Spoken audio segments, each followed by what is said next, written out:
नमस्कार मित्रों, मैं रायपुर से अनिल श्रीवास्तव आप सबका अपने YouTube चैनल हिंदू धर्म सप्रमाण पे एक बार फिर से स्वागत करता हूँ। इस चैनल में जो हम अभी ये तीर्थों का जो अध्याय चल रहा है हमारा, और इस पे हम हिंदू धर्म के लगभग आपको लग रहा होगा कि बहुत सी बातें रिपीट कर रहा हूँ मैं। वो इसलिए कि जैसे भगवान राम का, भगवान श्री कृष्ण का, उनके बारे में जब मैंने बताया है तो जो उनके स्थान बताए हैं वो कई बार रिपीट हो जाते हैं। देवी का, भगवान शिव के बारे में रुद्र की जो सीरीज थी उसमें भी मैंने बहुत से स्थान बताए थे। पर तीर्थों में अलग से लेना इसलिए ज़रूरी है कि बहुत से तीर्थ उस समय छूट रहे थे जो महत्वपूर्ण है, क्योंकि मैं तो सिर्फ संबंधित स्थान बताया था। दूसरी बात यह कि जब मैं उन छूटे हुए के बारे में बताऊंगा तो जो महत्वपूर्ण है उनके बारे में बताऊंगा ही। इसलिए कई बार आपको ऐसा लग रहा होगा कि मैं रिपीट कर रहा हूँ कुछ स्थानों पर, लेकिन आप देखिए हर बार मैं आपको कुछ नई चीज़ भी बताता हूँ, आप उस पर ध्यान दीजिए। मित्रों, इसके पहले कि मैं आज का एपिसोड शुरू करूँ, मैं एक बात के लिए आप सबसे क्षमा याचना करता हूँ कि जो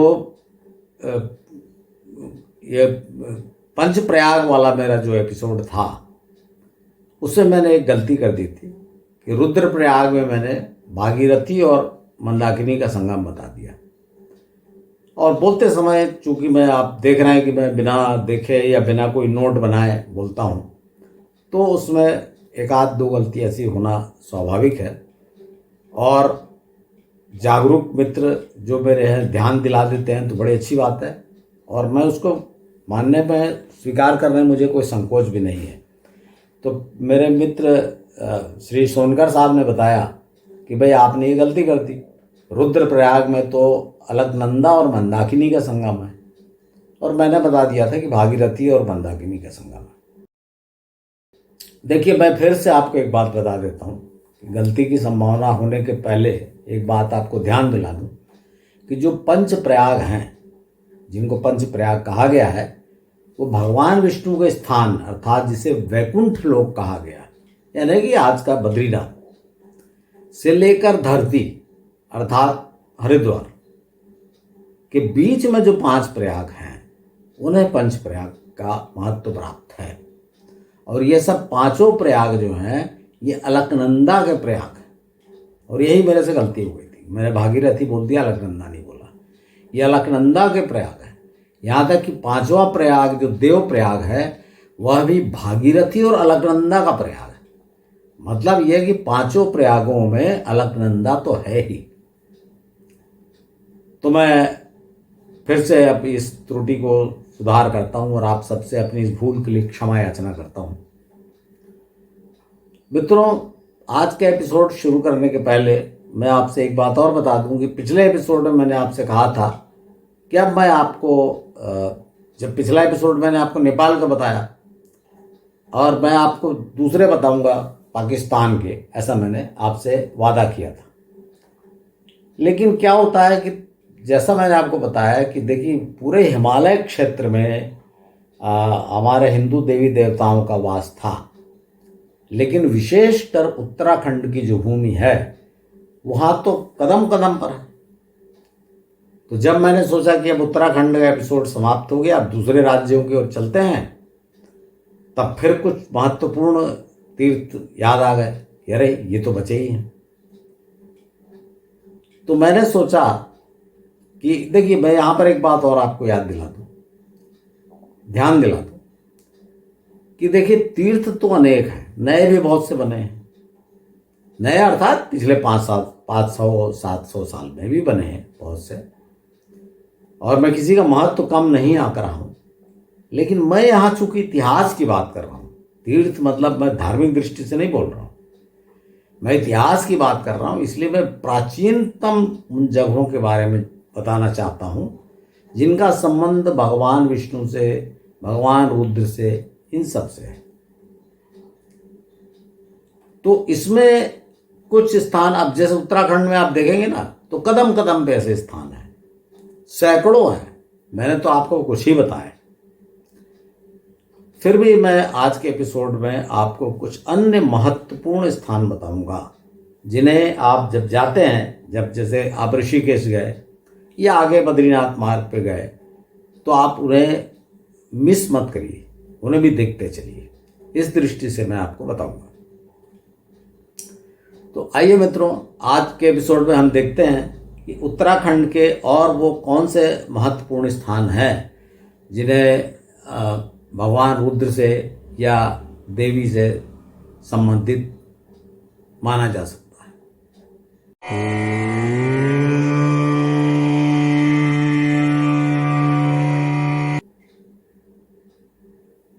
पहला जो मैंने आपको बताया था, ऋषिकेश से करीब करीब 25-30 किलोमीटर दूर नीलकंठ महादेव, जहाँ ऐसी कथा है कि यहाँ पर भगवान शिव को हलाहल पान कराया गया था।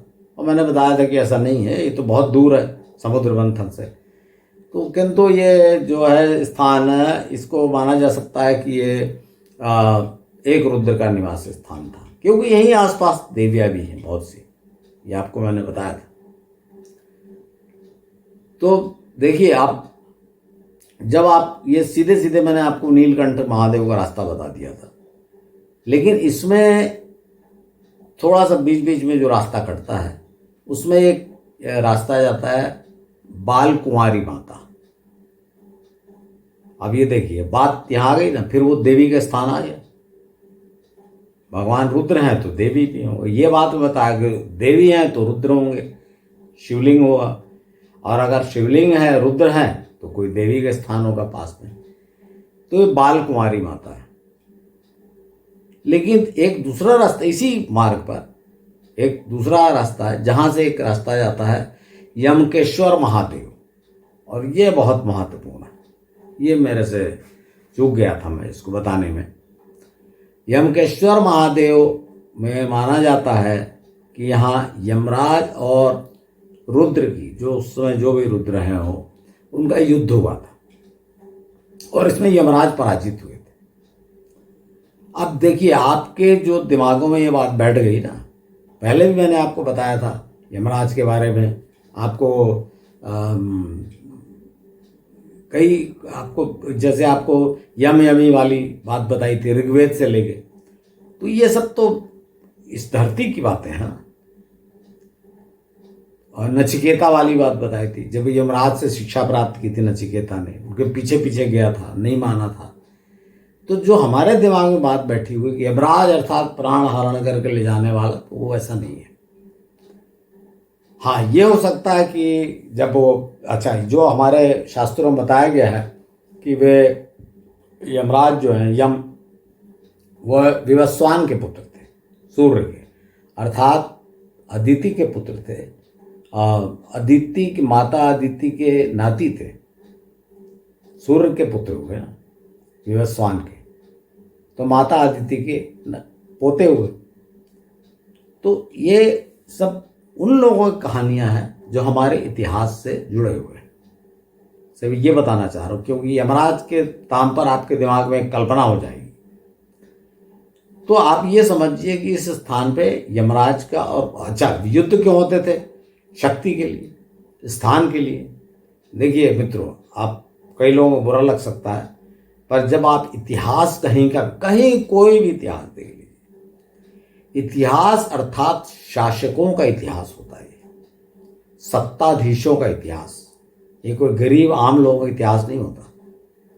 और शुरू से, चाहे उसको आप धर्म का नाम दे दीजिए या कोई भी नाम दीजिए, या कोई सिद्धांत बना दीजिए कि मार्क्सवाद और या सब के सब सत्ता हथियाने के सिद्धांत हैं।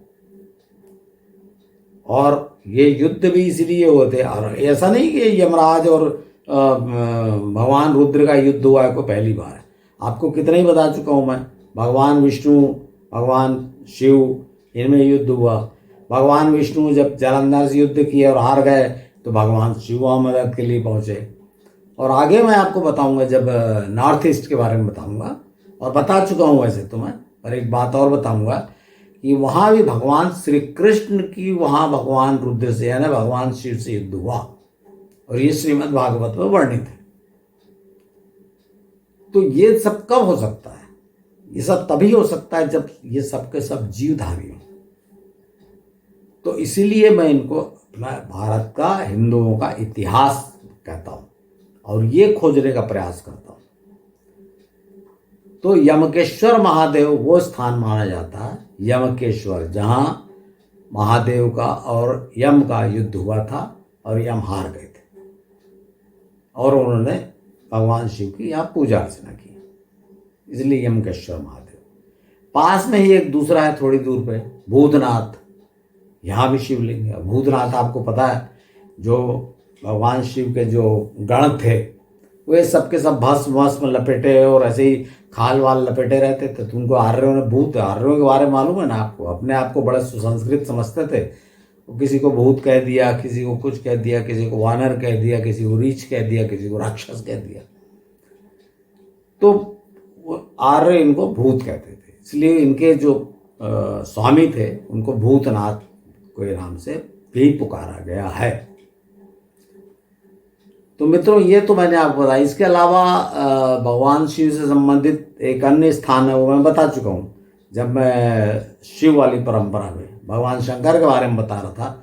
तब मैंने कार्तिकेय का जो एपिसोड लिया उससे मैंने आपको बताया था कि रुद्रप्रयाग के पास एक स्थान है, क्रौंच पर्वत जिसे कहा जाता है, और यहाँ पे भगवान कार्तिकेय का मंदिर है। और इसको यहाँ कहा जाता है कि भगवान कार्तिकेय ने अपनी हड्डियाँ, अस्थियाँ अपने पिता को दान कर दी, ऐसा टाइप कहानी, जबकि ऐसा गलत है। पुराणों में ही ये वर्णन है कि रुद्र जो कार्तिकेय थे वो रुष्ट होकर, क्योंकि भगवान गणेश को ज़्यादा प्रेफरेंस दिया गया था, तो कार्तिकेय उनसे रुष्ट होकर दक्षिण दिशा में चले गए। और वो मैंने आपको बताया पूरा तमिलनाडु में पूरा कार्तिकेय का, जहाँ उन्हें सुब्रमण्यम, मुरुगन इत्यादि नामों से पुकारा गया। लेकिन इस स्थान पर जो अस्थियां आकर वाली बात है, उस पर एक बात है, देखिए रुद्रप्रयाग के पास है, तो एक बात हो सकती है, संभावना, क्योंकि पुराणों में तो इसके बारे में लिखा नहीं, सिर्फ जनश्रुतियाँ हैं, कि जब होता है कि आदमी अपने जन्म स्थान से दूर चला जाता है, वृद्धावस्था में उसको याद आती है अपने जन्म स्थान में। हो सकता है कार्तिकेय स्वामी ने ये बोला हो, अपना जिसको कहना चाहिए अंतिम इच्छा प्रकट की हो, कि भाई उनको उनकी अस्थियों को उनके जन्म स्थान में वहीं, मतलब भूमि में गाड़ा जाए। तो उनकी अस्थियां लाई गई हों दक्षिण से और यहाँ गाड़ी गई। एक संभावना, इस बात की बहुत प्रबल संभावना है, क्योंकि बाकी तो फिर कहानियां हैं कि अस्थियां दान कर दी और ये वो। तो मित्रों, ये जो मैंने आपको स्थान बताए ये तो है देखने लायक। अब जैसे देखिए, आपको बताया ना सैकड़ों, जैसे एक स्थान है गोपेश्वर महादेव। अब गोपेश्वर महादेव के बारे में कहा जाता है, जब मैं वहाँ गया, ये रास्ते में ही पड़ता है, जब आप गुप्त काशी आ रहे हों गंगोत्री से, तो रास्ते में पड़ता है गोपेश्वर। तो यहाँ कहा जाता है कि भगवान शिव ने यहाँ पर कामदेव का दहन किया था।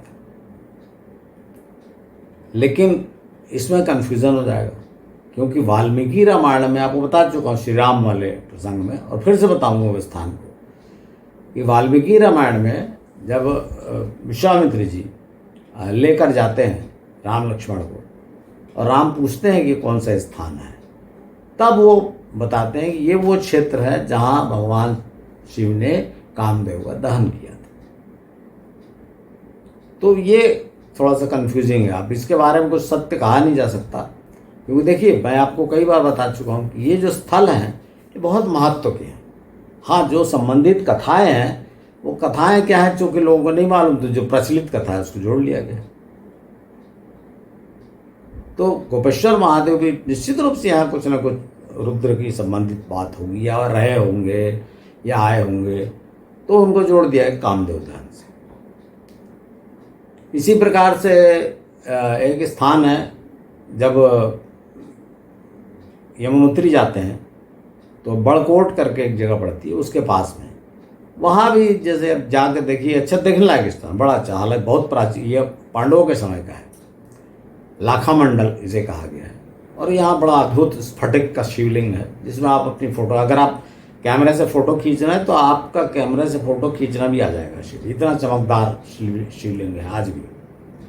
और माना जाता है कि पांडवों ने अपने जो निर्वासन काल में, वनवास काल में इसकी स्थापना की थी। और लाखा मंडल से, ये तो लोगों की जनश्रुति है कि जब उनको लाक्षागृह में जलाया गया तो भाग गया, और वो ऐसा नहीं है। वो तो मैं आपको डिटेल में बता चुका हूँ अपने महाभारत वाले प्रकरण में कि ऐसा नहीं है, गलत है, ऐसी बात नहीं है।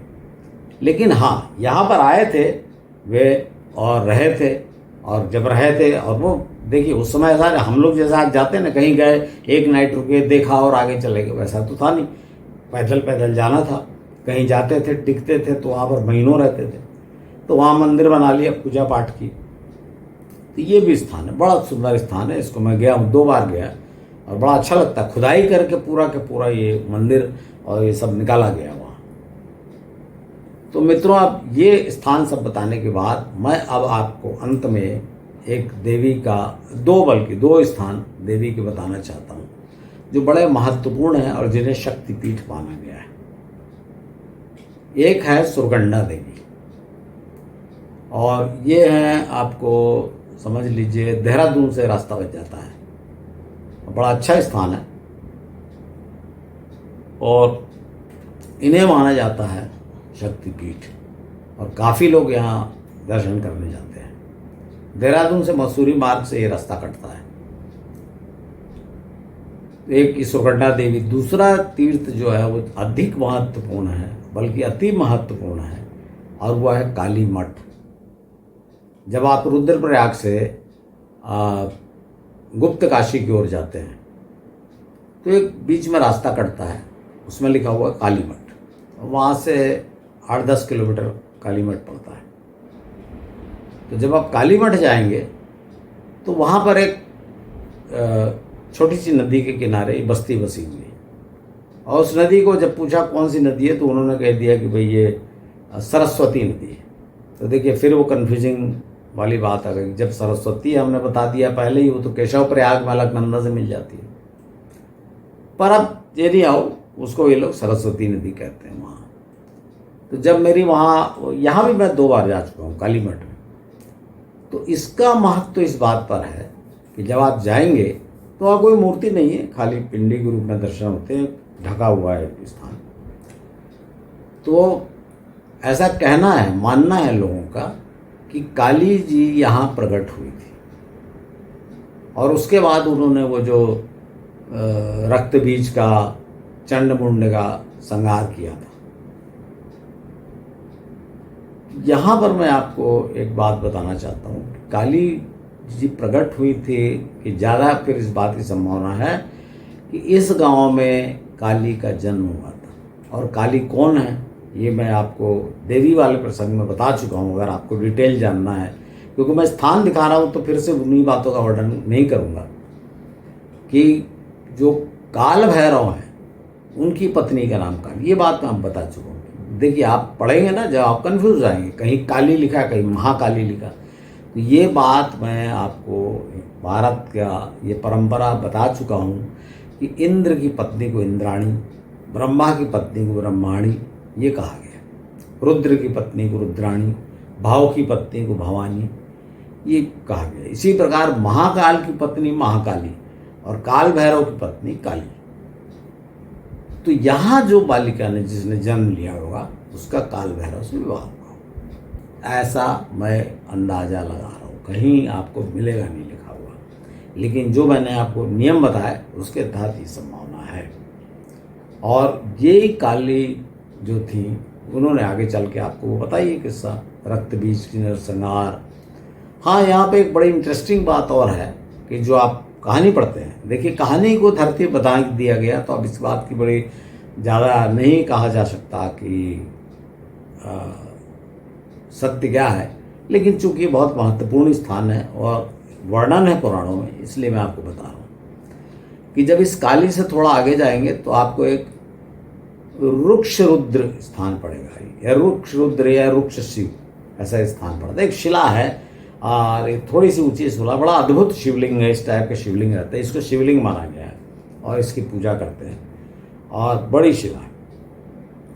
तो कहानी यह है कि जब वो काली अत्यंत क्रुद्ध थी, रक्त बीज का पान, रक्त बीज आपको पता है ना वो कहानी की, रक्त नहीं गिरने देना, तो वो खप्पर लेके अपना रक्तपान उन्होंने किया। तो वो इतनी क्रुद्ध थी, उनका क्रोध समाप्त नहीं हो रहा था, तो रुद्र वहाँ धरती पे लेट गए और फिर उस समय काली का उनसे पैर लग गया, तो उनकी जीभ बाहर निकल आई। ये कहानी आप सुने होंगे। तो ये शिला को माना जाता है कि यहीं पर रुद्र लेटे हुए थे। और एक 8 किलोमीटर दूर पे एक शिला है, बड़ी ऊंची सी शिला है, इसे काली शिला कहा जाता है। यहाँ भी आपको कहानी सुनाई जाएगी कि यहाँ पर काली माता ने हजारों वर्ष तपस्या की थी, इस तरह की। तो जो भी है, बड़ा अच्छा अद्भुत स्थान है और काली मठ का महत्व तो है ही। हाँ, यहाँ मैं आपको एक बात बता देता हूँ कि काली मठ में कालिदास का बड़ा संबंध है। जो हमारे महाकवि कालिदास हुए हैं, और वहाँ जब आपको जाएंगे तो बताया जाएगा कि यहीं पर उनका जन्म हुआ था। पास में थोड़ी दूर पे गांव है कविष्ठा करके, तो यहाँ जन्म हुआ था। कई लोग तो कहते हैं कि जो आज काली मठ है वही पहले कविष्ठा था। जो भी है, अब चूंकि हजारों वर्ष बीत चुके, कालिदास को हुए भी सैकड़ों वर्ष बीत चुके, तो कुछ जो लोग बताते हैं, क्योंकि ये कहीं लिखित तो है नहीं, तो जो लोग बताएंगे वो कहानी सुन के अपने को निष्कर्ष निकालना पड़ेगा। तो कालिदास का यहाँ जन्म हुआ था ये तो नहीं जमता, क्योंकि आपको भी पता है कि कालिदास तो अवंती के अर्थात उज्जैनी के राजा के दरबार में थे कालिदास। तो कालिदास का जन्म तो मालवा क्षेत्र में हुआ था, उज्जैन राज्य में, अवंतिका राज्य में।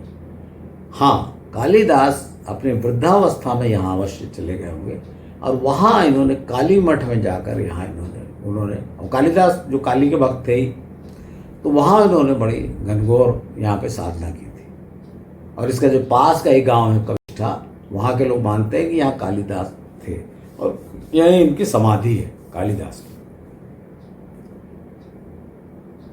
तो ये जो स्थान है, इस काली मठ का बहुत महत्व है। मैं आपको ये बताना चाहता था कि एक तो काली जी का प्रागट्य और दूसरा कालिदास से संबंध, और वो रुद्र की कहानी तो है ही है। तो ये अद्भुत स्थान को मैं बताने से मिस कर रहा था, इसलिए वापस मुझे उत्तराखंड में लौट के आना पड़ा। तो मित्रों, अगर उत्तराखंड से हम नहीं निकलना चाहेंगे तो अभी सैकड़ों स्थान है और बता सकते हैं, लेकिन अब चूँकि महत्व का सब स्थान मैंने करीब करीब बता दिया है। अब वैसे तो आप देखिए, उत्तराखंड में जब आप जाएंगे ना, तो कदम कदम पे कोई गांव ऐसा नहीं आता जहाँ कोई महत्वपूर्ण घटना न घटी हो। जैसा मैंने आपको बताया था ना कि जैसे श्रीनगर से अपने यहाँ से चले, क्या बोलते हैं, ऋषिकेश से जैसे चलते हैं देवप्रयाग आ जाता है। थोड़ा आगे चलते हैं तो व्यासी करके एक छोटा सा गांव आता है, छोटा सा गांव, सुनसान दूर दूर घर है, और कहा जाता है व्यास जी का गांव। उनको बड़ी तकलीफ हुई यहाँ महाभारत लिखने में। अब बताइए, आज भी वहाँ तकलीफ नहीं, आज भी लोग रहने में डरेंगे वहाँ उनको डिस्टर्ब हो रहा था व्यास जी को, तो वे चले गए बद्रीनाथ। बताया था मैंने आपको, व्यास गुफा, व्यास पोथी। तो इस तरह की कहानियाँ कदम कदम पर है। और आप उत्तराखंड में कोई भी गांव ऐसा नहीं है जहाँ के कोई पौराणिक कहानी से न जुड़ा। तो मित्रों,